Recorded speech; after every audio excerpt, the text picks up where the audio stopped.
Good evening, everyone. I'm Brian Trumbore with your nightly review for Wednesday, April 10th. It is 4:02 p.m. Eastern Time. That's Shelby Lynn. She's back with us after her tour. So, we're at new highs again.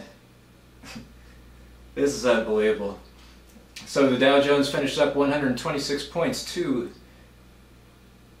128 points as it settles out to 14,802, up 0.9%. The S&P 500 hit a new high, up 19 to 1587, up 1.2%.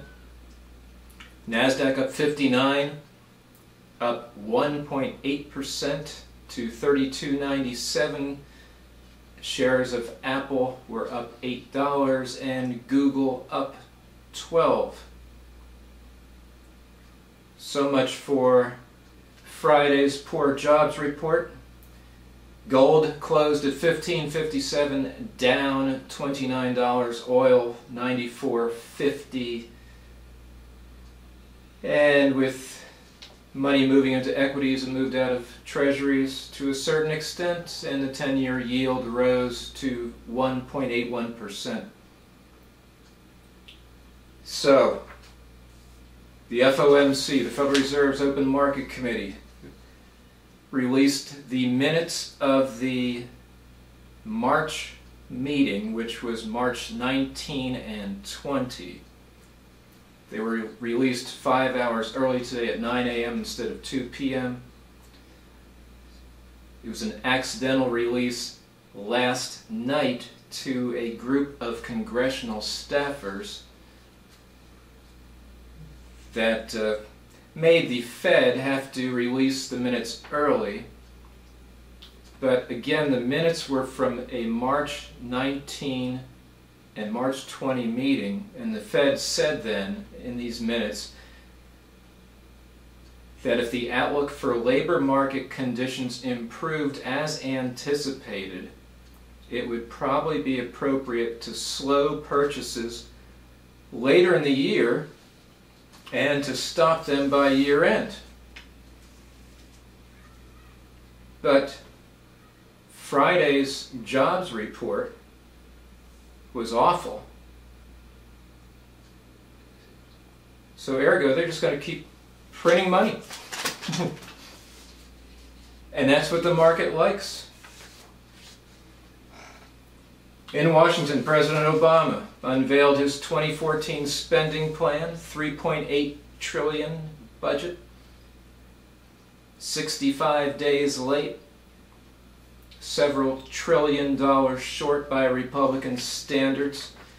The president's proposal contains the same set of policies that Republicans rejected just a few months ago during the fiscal cliff negotiations.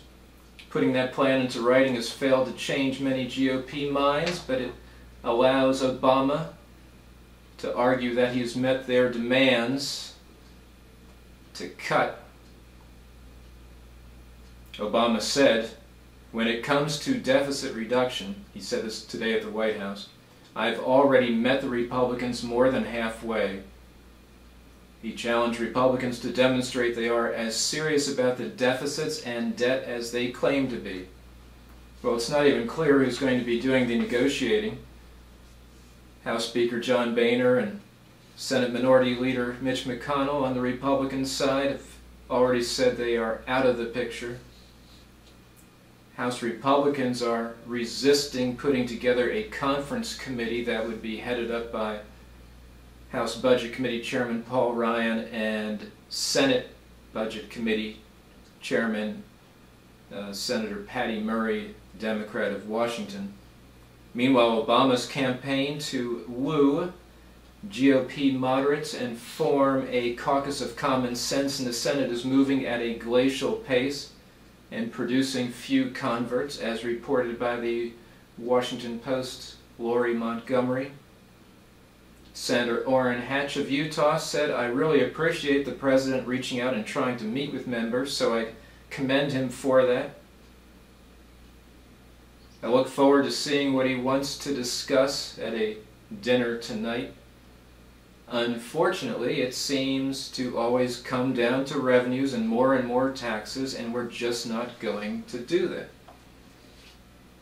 Senate leaders hope to spend most of the spring debating tighter gun laws and new immigration reforms, two pieces of legislation that have won at least initial support from rank-and-file Republicans. But back to the budget. Texas Republican Senator John Cornyn said the common view is that we've got from now until the debt ceiling this summer to do something, but I don't see a lot of changes in position that would inspire a lot of hope. Now, House Speaker Boehner said today at the Capitol, the president got his tax hikes in January. We don't need to be raising taxes on the American people. He also said the president does deserve some credit for proposing changes to control the cost of entitlement programs, and that he still hopes to reach a budget deal with the White House. The linchpin to Obama's proposal to switch to the so-called chained consumer price index to calculate Social Security cost of living adjustments. But Obama said the changes to entitlements must be part of a deal that includes more revenue. If we're serious about deficit reduction, then these reforms have to go hand in hand with reforming our tax code to make it more simple and more fair. This is now Boehner, so that the wealthiest individuals and biggest corporations cannot keep taking advantage of loopholes and deductions that most Americans don't get. That's the president. Let me start over. This is President Obama. If we're serious about deficit reduction, then these reforms have to go hand in hand. It's always confusing. His definition of reform is a lot different from Republicans' definition of reform. If we're serious about deficit reduction, then these reforms have to go hand in hand with reforming our tax code to make it more simple and more fair. And Obama's just not leveling, so that the wealthiest individuals and biggest corporations cannot keep taking advantage of loopholes and deductions that most Americans don't get. That's the bottom line. Well, the bottom line is there's not going to be any compromise, if at all, until late summer, is my guess. So overseas, Tokyo market rose 0.7% to 13,288 on the Nikkei. London was up 1.2%, Paris up 2%, Frankfurt up 2.3%. In Paris, in France, February industrial production was up a little better than expected. A lot of people made a huge deal over that today, which was absolutely ridiculous. In China, though, the Shanghai Composite was unchanged, but March exports rose 10% from a year ago, while imports rose 14.1%. So the export figure wasn't that good, but here's the key. Alistair Thornton, a China economist at IHS Global Insight, was all over the wires today for his global insight. So this is Alistair Thornton. The 10% headline growth number in exports masks an uncomfortable reality. Either the trade data are unreliable, or if they are reliable, then what are being booked as exports are not actually exports. The breakdown of exports by destination veers towards the absurd. It's all about the Chinese lying, lying, lying. They do this very, very well. China's exports to its separately administered territory of Hong Kong grew 93% in March from the same month a year earlier, the fastest growth since March 1995, even as exports to the EU, to the European Union, fell 14% and exports to the U.S. dropped 6.5%. The total exports to Hong Kong of $48.4 billion in March were almost double the $26.8 billion in Chinese exports to the U.S., China's second largest export market. So Thornton says, given a lot of exports to Hong Kong are actually re-exported to the U.S. and the EU as final destinations, this seems a little incongruous to say the least. The apparent huge increase in exports to Hong Kong continues a trend that began late last year. Now get this. In the 3 months until the end of February, China's customs reported $95 billion in exports to Hong Kong, but the independently administered customs authorities in Hong Kong reported less than $59 billion in imports from mainland China.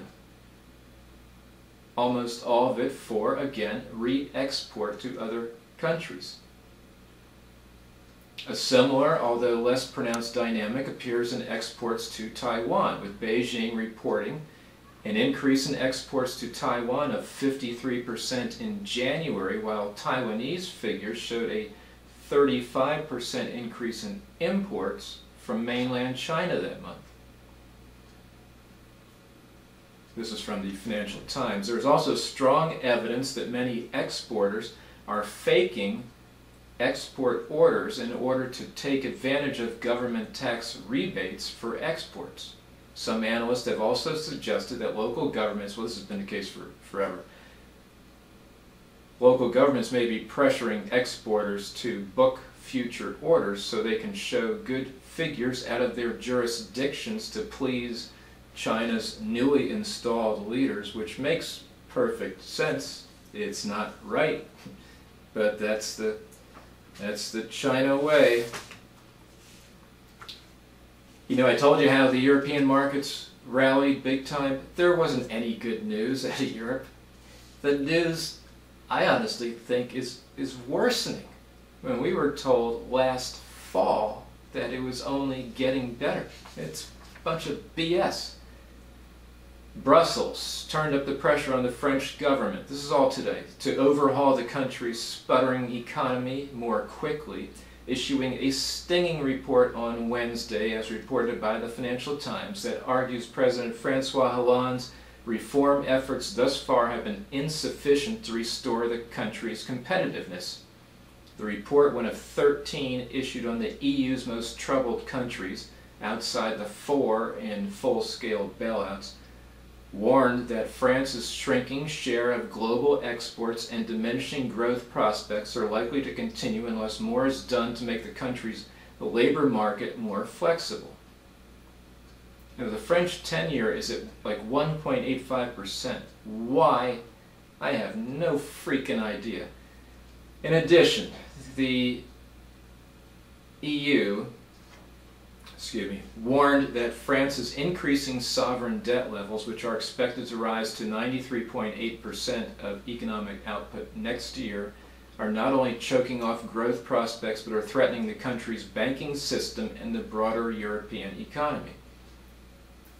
This report states France's public sector indebtedness represents a vulnerability not only for the country itself, but also for the euro area as a whole.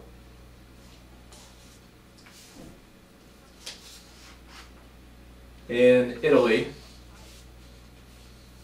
outgoing Prime Minister Mario Monti's efforts to implement Brussels' recommended economic reforms are not going well.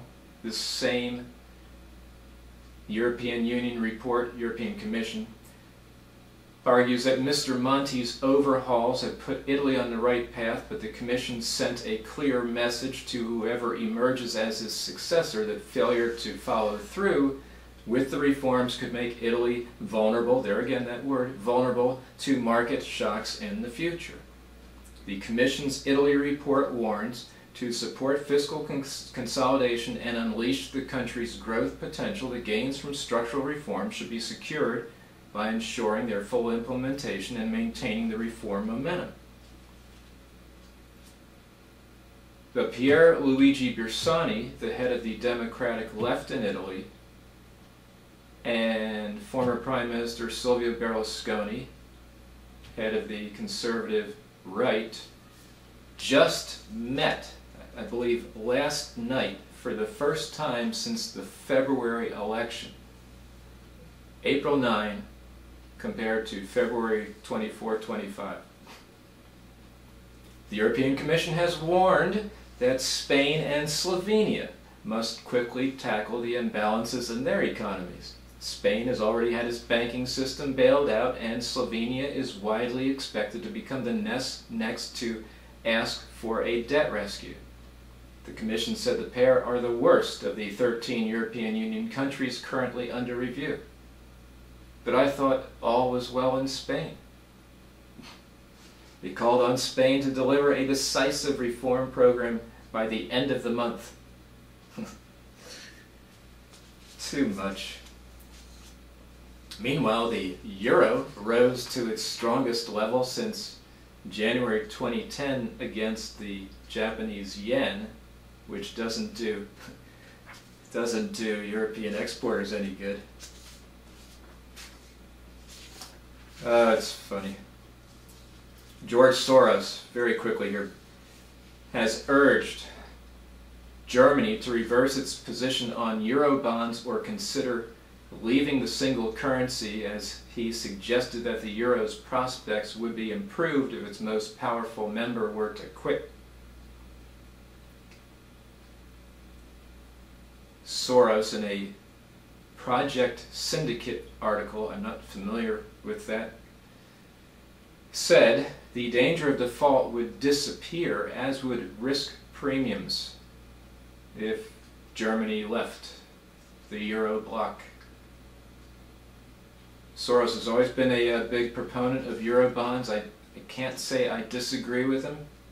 He says euro bonds would not ruin Germany's credit rating, which is the concern in the German parliament. On the contrary, they would compare favorably with the bonds of the United States, the United Kingdom, and Japan. Separately, Soros warned Germany's economy will probably be in a recession by the elections which are being held in September. No one else is saying this. I've been saying Germany's economy is a lot worse than people make it out to be. Soros added, Germany itself remains relatively unaffected by the deepening depression that is enveloping the Eurozone. Again, notice what Soros said, deepening depression.